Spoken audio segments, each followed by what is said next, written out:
Guys ఇప్పుడు dacoit review ఉండాల్సి ఉండే కానీ రేపైతే దాని గురించి మాట్లాడుకునేటటువంటి ప్రయత్నం చేద్దాం. ఆ సినిమా అయితే నేను చూడలేదన్నమాట. సో ఇప్పుడు సిచ్యువేషన్ అయితే అసలు బాగాలేదు. ట్విట్టర్ మొత్తం కూడా దీని గురించే బాగా ట్రెండ్ అవుతుంది, చర్చ కూడా జరుగుతుంది అనమాట. ఫస్ట్ అయితే నేను ఇది నమ్మలేదు, ఇది 100% ఫేక్ అయి ఉంటుందిలే, అలా ఎలా జరుగుద్ది అని చెప్పి నేనైతే అనుకున్నా. కానీ డెప్త్ డీటెయిల్లోకి వెళ్ళిన తర్వాత నా దెమ్మ అయితే తిరిగింది. ఇది 100% నిజమే అని చెప్పి తర్వాత అర్థమైంది అనమాట. ఏదో ఒక క్లిప్ లీక్ అయింది, 2 క్లిప్ లీక్ అయింది అనుకోండి, దీని అమ్మ ఫుల్ మూవీ మొత్తం కూడా లీక్ చేసి పడేశారు. గ్యాస్ నేను మాట్లాడేది జననాయకన్. మనం తెలుగులో చూసుకున్నట్లయితే జననాయకుడు మన బాలకృష్ణ గారి భగవంత్ కేసరి రీమేక్గా జననాయకన్ సినిమా తీస్తుండే మన విజయ్ తలపతి అనేటటువంటి విషయం మీ అందరికీ తెలుసు. ఆ సినిమా అన్నట్లయితే ఈ సంక్రాంతికే రావాల్సి ఉండే, సంక్రాంతికే గట్టి బరిలోకి దిగిద్ది. సో అది రాజాసాబ్ని ఇచ్చేస్తుంది, వేరే సినిమాలను ఇచ్చేస్తుంది. దిల్ రాజు గారు చూసుకున్నట్టయితే దానిపై ఇచ్చే సాధిస్తాడు, అది ఇది అని చెప్పి బాగా అంటే బాగా వార్తలు వచ్చాయి. కానీ కట్ చేస్తే ఎప్పుడో సంక్రాంతికి రిలీజ్ కావాల్సినటువంటి సినిమా ఇంత మట్టికి రిలీజ్ కాలేదు. సంక్రాంతికి దాంతోపాటు రావాల్సినటువంటి సినిమాలు ఓటీటీకి వచ్చేస్తే టెలివిజన్ కూడా వచ్చేస్తాను అనమాట. అయినా కానీ ఆ సినిమా పత్తలేదు. రీజన్స్ ఏంటి అని అంటే సెన్సార్ వాళ్ళే ఒప్పుకోలేదు అనమాట. సో అక్కడైతే ఒక కేసు వేయడం జరిగింది. తమిళనాడులో చూసుకున్నట్లయితే ఎడ్యుకేటర్స్ ఎక్కువగా ఉంటారు, మీరు పాలిటిక్స్ని సినిమాలో రుద్దాలి అనేటటువంటి ఉద్దేశంతో తీస్తే ఖచ్చితంగా ఆ సినిమాని వాళ్ళు బ్యాన్ చేస్తారనమాట. అక్కడ ఉన్నటువంటి సెన్సార్ వాళ్ళు కూడా దాన్ని అయితే ఒప్పుకోరు. అదే జరిగిందనమాట. స్టాలిన్ ప్రభుత్వం అయితే అక్కడ లీడ్లో ఉంది. సో మన విజయ తలపతి గారు చూసుకున్నట్టయితే ఒక పార్టీ పెట్టారు, ఆయన జనాల్లోకి వస్తుండు, జనంతో బాగా అంటే బాగా అట్రాక్ట్ అవుతుండు. ఈసారి ఆయన సీఎం కాకపోయినా కానీ అపోజిషన్ అయ్యేటటువంటి అవకాశాలు ఉన్నాయని చెప్పి గట్టి వార్తలు అయితే వచ్చాయన్నమాట. దానికి తగ్గట్టు సో ఇప్పుడు సినిమా అనేటటువంటిది జనాల్లో చాలా అంటే చాలా ప్రభావితం చేసిద్ది. సీరియస్లీ ఎలా చెప్తున్నాను అని అంటే, మా ఫ్రెండ్ గాడే ఉన్నాడు అనమాట, వాడి పేరు అయితే నేను తీయదలుచుకోలేదు. వాడైతే దురంధర్ ది రివెంజ్ సినిమా చూసి వచ్చి మోడీ దేవుడు రా అన్నారు నాతో. నా దిమ్మ అయితే తిరిగింది. నీకేం అర్థమైందిరా అంటే, నిజానికి ఆ డిమానిటైజేషన్ లైక్ ఆ నోట్ల రద్దు అనేటటువంటిది జరగపోయినట్టయితే టెర్రరిస్టులు వచ్చే వాళ్ళే, మన మీదకి అటాక్ చేసే వాళ్ళే, మనం నాశనం అయిపోయే వాళ్ళమే. నిజానికి ఆయన అప్పుడు ఆలోచన చేసింది కాబట్టి పాకిస్తాన్లో ఉన్నటువంటి ఆ వేలాది కోట్ల కరెన్సీ అయితే స్మాష్ అయిపోయింది. దానివల్ల ఆయన దేవుడు రా అనేటటువంటి మాట అంటారు అనమాట. వాడు అంతకుముందు కనీసం ఈ పాలిటిక్స్ గురించి కూడా తెలియదు, వీడి గురించి డిస్కషన్ కూడా చేయడాడు. అలాంటిది డైరెక్ట్గా ఆయన దేవుడితో పోల్చినట్టు ఇంకా అర్థం చేసుకోండి. దురంధర్ ది రివెంజ్ ఏదైతే ఉందో వాడి బుర్రలోకి ఎలా ఎక్కిందో. ఇంకొకడైతే నా దగ్గర డైరెక్ట్గా వచ్చి నాకు ముస్లిమ్స్ అంటే నచ్చరా, ముస్లిమ్స్ గురించి నా దగ్గర మాట్లాడమాగరా అన్నాడు. వాడు తిరిగేది ముస్లిమ్స్తోనే మళ్ళీ. కానీ నా ఫ్రెండ్స్ మంచోళ్ళరా, కానీ కొంతమంది మంచోళ్ళు కాదురండి. అదేంద్రా అంటే కేరళ స్టోరీ చూసినరా అంటాడు, కేరళ 2 స్టోరీ చూసినా అని చెప్పి ఇంకొకటి అంటాడు. సో ఒక సినిమాలో చూపిస్తే కనీసం ఎవడు కూడా గూగుల్ కూడా చెయ్యడు, ఇది నిజమా అబద్ధం అనేటటువంటి సెకండరీ. చూపించారంటే నిజమే అయి ఉంటుంది, నిజంగానే వాళ్ళు చేసే ఉంటారు అని చెప్పి బ్లైండ్గా నమ్ముతారు. మనోళ్ళు అయితే సినిమా అనేటటువంటిది మెయిన్ అనమాట. సినిమాని ఎంటర్టైన్మెంట్ లాగా చూడటం ఎప్పుడో బంద్ చేసినాం అనమాట. దాంట్లోకి పాలిటిక్స్ని తీసుకురావడం బాగా అంటే బాగా ట్రై చేశారు. సో ఈ సినిమా చూసుకున్నట్లయితే ఇది అక్కడ ఉన్నటువంటి నేతల్ని ప్రశ్నించేలా ఉంది. లైక్ మీరు ట్రైలర్ని చూడవచ్చు అనమాట. మంచి చేయండి అని చెప్పి రాజకీయాల్లోకి వస్తే సంపాదించుకుంటారని చెప్పి అక్కడ ఉన్నటువంటి రాజకీయ నాయకులందరినీ కూడా కొడతాడు అనమాట. తిరిగెళ్ళే ప్రసక్తే లేదు అని చెప్పి డైలాగులు వేయటం, ఐఎమ్ వెయిటింగ్ అనేటటువంటిది, ఐఎమ్ బ్యాక్ అనేటటువంటిది. ఈ విధంగా అక్కడ ఉన్నటువంటి ప్రభుత్వాన్ని క్వశ్చన్ చేసే విధంగా, ఈ విధంగా అక్కడ ఉన్నటువంటి ప్రభుత్వాన్ని ట్రోల్ చేసే విధంగా సినిమాని అయితే ఆయన అయితే తీపించుకోవడం జరిగింది. సో ఈ సినిమా భగవంత్ కేసరి రీమేక్ ఏదైతే ఉందో 50% ఉంటుంది, మిగతా అంతా కూడా అక్కడ పాలిటిక్స్ని టచ్ చేసేలా ఉంటుంది. విజయ్ తలపతి నెంబర్ 1 పొలిటీషియన్, తను జనం కోసం పని చేస్తారు అనేటటువంటి దానిలాగా ఉంటుంది. సో జనాల్ని ఈ విధంగా బ్రెయిన్ వాష్ చేయడం అయితే 100% రాంగ్ అని చెప్పి ఆ సినిమాని రిలీజ్ చేయకూడదు అని చెప్పి స్టే అయితే చేశారనమాట. ఈ ఎన్నికలు అయిపోయిన తర్వాత రిలీజ్ అయిద్దేమో అని చెప్పి ప్రతి ఒక్కళ్ళు అనుకున్నారు. కానీ కట్ చేస్తే ఆల్మోస్ట్ 3 గంటల 3 నిమిషాలు ఉన్నటువంటి సినిమాని లీక్ చేసి పడేశారనమాట. ఫస్ట్ చిన్న క్లిప్స్ అయితే బయటకు వచ్చాయి. ఆ క్లిప్స్ అయితే నాకైతే ట్విట్టర్లో కనపడ్డాయి అనమాట. ఫస్ట్ క్లిప్లో చూసుకున్నట్లయితే క్లైమాక్స్ అనమాట, మన అట్లీ అండ్ నెల్సన్, ఇంకొకరు లోకేష్ కనకరాజు అనుకుంటుంది, అయితే నేను క్లారిటీగా చూడలేదు. వాళ్ళు మనం సినిమా ఇప్పుడు తీద్దామనంటే ఇక ఓటు కోసమే చెప్పి ఈ విధంగా ఫింగర్ని అయితే చూపిస్తారు, దియండి అని పడిద్ది అనమాట. ఇంకొక క్లిప్ చూసుకున్నట్లయితే పూజా హెగ్డే ఆంటీ అంటాడు అనమాట, మన విజయ తలపతి గారు పూజా హెగ్డేని.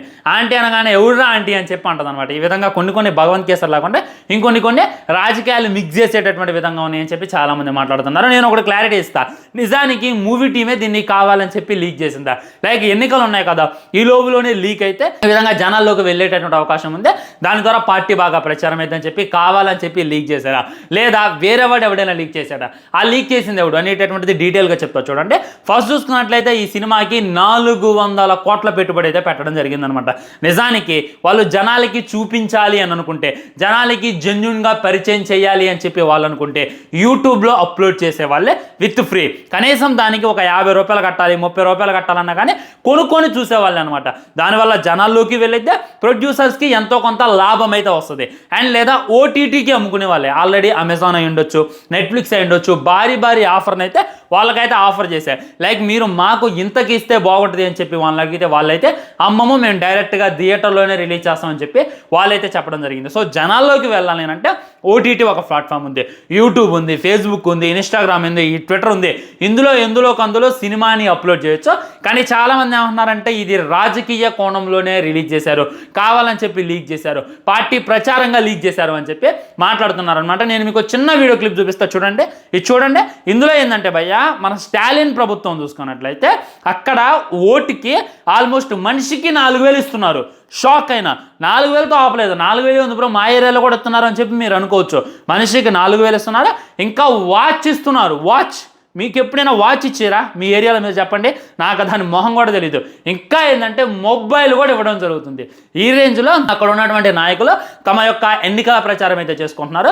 సో ఇలా చేయాలి, ఏదైనా డబ్బులు ఇవ్వాలి కానీ సినిమాతో పెద్ద పీకేది ఏం లేదు అని చెప్పి మళ్ళీ గుర్తుంచుకోవాలన్నమాట. సో దీన్ని చూసుకున్నట్లయితే వేరే వాళ్ళు ఎవరు లీక్ చేశారు అనేటటువంటిది క్లారిటీగా అర్థమవుతుంది. ఖచ్చితంగా వాడిని అయితే అరెస్ట్ చేస్తారు. వాడిని అరెస్ట్ చేసిన తర్వాత మనకైతే క్లారిటీ వస్తుంది, ఎందుకు లీక్ అయింది, ఎలా లీక్ అయింది అని. ఆయనకు చూసుకున్నట్లయితే అడుగడుగునా కష్టాలే ఉన్నాయి. ఇదైతే నేను హానెస్ట్గా చెప్తున్నా. ఎప్పుడైతే ఆయన సినిమాలు తీసుకుంటాడో చాలా హ్యాపీగా ఉన్నాడు. కానీ జనం కోసం పోరాడాలి, జనం కోసం ఎదురెళ్ళి నిలబడాలి, జనం కోసం నేను ఏదైనా చేయాలి, నన్ను ఎంతలా ప్రేమిస్తున్నారు వీళ్ళకి ఏం చేయకపోతే నేను ఎందుకు అనేటటువంటి ఉద్దేశంతో పాలిటిక్స్ వచ్చిన తర్వాత ఆయన కొన్నటువంటి కారును కూడా కామెడీ చేసి ఆయన పరువులు తీసేలా చేశారు. ఆ తర్వాత చూసుకున్నట్లయితే తొక్కి స్లాట్లో 40 మంది చనిపోవడం నిజంగా బాధాకరం. ఆయన త్రిషాతో ఎఫైర్ ఉంది, భార్యతో విడాకులు, అది చాలదన్నట్టు 400 కోట్లు పెట్టి సినిమా తీస్తే దాన్ని కూడా లీక్ చేసి పడేశారంటే ఆయన ఎంతలా టార్గెట్ చేస్తున్నారు అనేటటువంటి గుర్తుపెట్టుకోండి. నిజానికి ఆయన ఇంతే నిలబడి, ఓకే ఇప్పుడు ఆయన సీఎం కాకపోవచ్చు, కనీసం ఉన్నటువంటి సీట్లలో కొన్ని సీట్లు అయితే ఆయన గెలుస్తాడు. గెలిచిన తర్వాత ఆయన నిలబడి ఎవరితో కూడా పొత్తు పెట్టుకోకుండా, ఎవడి సంఖ నాకకుండా ఆయన కానీ నిలబడినట్టయితే ఖచ్చితంగా ఫ్యూచర్లో సీఎం అయ్యేటటువంటి అవకాశం ఉంది. ఇక్కడైతే నా ఫుల్ సపోర్ట్ విజయ్ తలపతి గారికి ఇస్తున్నా.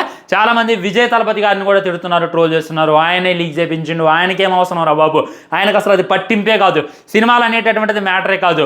ఆయనేమి ఈ సినిమాల ద్వారా రాజకీయాల్లోకి రావాలి, సినిమాని హైలైట్ చేసి ప్రజల్ని బ్రెయిన్ వాష్ చేసి అధికారం సంపాదించాలి అనేటటువంటి మైండ్ సెట్ కాదు, జనాలకి ఏదో చేయాలి అని చెప్పి ఆలోచించేటటువంటి మైండ్ సెట్. అలాంటి మైండ్ సెట్ ఆయనకు ఉంది కాబట్టి ఆయన ఎవరు కూడా ఇచ్చేయమాకండి. సో దయచేసి మీరు ముందే ఆత్రం పడి కావాలని చెప్పి లీక్ చేస్తారు అది అని చెప్పండి. ఇంకొకటి నేనేం చెప్తున్నాను అంటే, మూవీ టీం అఫీషియల్గా తెలియజేసింది, ఎవడైతే ఈ సినిమాని లీక్ చేస్తున్నారో, ఎవరైతే ఈ సినిమాని డౌన్లోడ్ చేసుకుంటున్నారో వాళ్ళ మీద మేము కఠిన చర్యలు తీసుకుంటామని చెప్పి డైరెక్ట్గా చేశారు. సో జాగ్రత్తగా ఉండండి. చూడటమే కాకుండా చాలా మంది స్టేటస్లు పెడుతున్నారు, ట్విట్టర్లో కూడా దాన్ని షేర్ చేస్తున్నారు. 9 GB సినిమా ఉంది, 3 GB సినిమా ఉంది అని చెప్పి పోస్ట్ చేస్తున్నారు. మీ మీద కేసు ఖచ్చితంగా ఫైల్ అయితే ఇది పైరసీ కిందకు వస్తుంది. మీరు కటకటాల వైపు వెళ్తారు. ఏం చూసుకున్నట్లయితే అది 400 కోట్లు మీ మీద పెనాల్టీ ఎత్తలేదన్నా కానీ ₹1 ఎత్తారని చెప్పి మళ్ళీ గుర్తుంచుకోండి. అండ్ ఈ వీడియోని వీరంత వరకు షేర్ చేయండి. లీక్ అయినటువంటి క్లిప్లు ఇవి కూడా దయచేసి షేర్ చేయమాకండి, అది సినిమా మీద ఎఫెక్ట్ పడిద్ది. నాకు తెలిసి ఇక రిలీజ్ డేట్ త్వరలోనే ప్రకటిస్తారు. ఈ నెలలోనే సినిమా రిలీజ్ అయిద్దు అని చెప్పి నేనైతే అనుకుంటున్నా. లేదా ఇక అక్కడ సీన్లు అయితే కట్ చేయరు, వాళ్ళైతే తెగేసి చెప్పేశారు, ఎన్నికలు అయిపోయిన దాకా సినిమాని రిలీజ్ చేయొద్దు, ఒకవేళ మీరు రిలీజ్ చేయాలంటే ఈ సీన్స్ని కట్ చేయాలని చెప్పారు. వాళ్ళైతే మేము కట్ చేయమని చెప్పారు. మ్యాక్సిమం ఇప్పుడు రిలీజ్ చేయడం కష్టం కాబట్టి అండ్ ఎన్నికలు అయిపోయాక రిలీజ్ చేస్తామని చెప్పి మనమైతే అనుకోవచ్చు, తమిళనాడు ఎన్నికలు అయిపోయాక. అది ఫ్రెండ్స్ క్లారిటీగా చెప్పేది. ఇది సినిమా లీక్ అయింది, ఇది దీని వెనుకున్నటువంటి కథ అనమాట. ఇది అండ్ వీడియోని లైక్ చేయండి, షేర్ చేయండి, ఛానల్ సబ్స్క్రైబ్ చేయండి. రేపు డెకాల్ట్ రివ్యూతో కలుద్దాం. బై బై, నమస్కారం.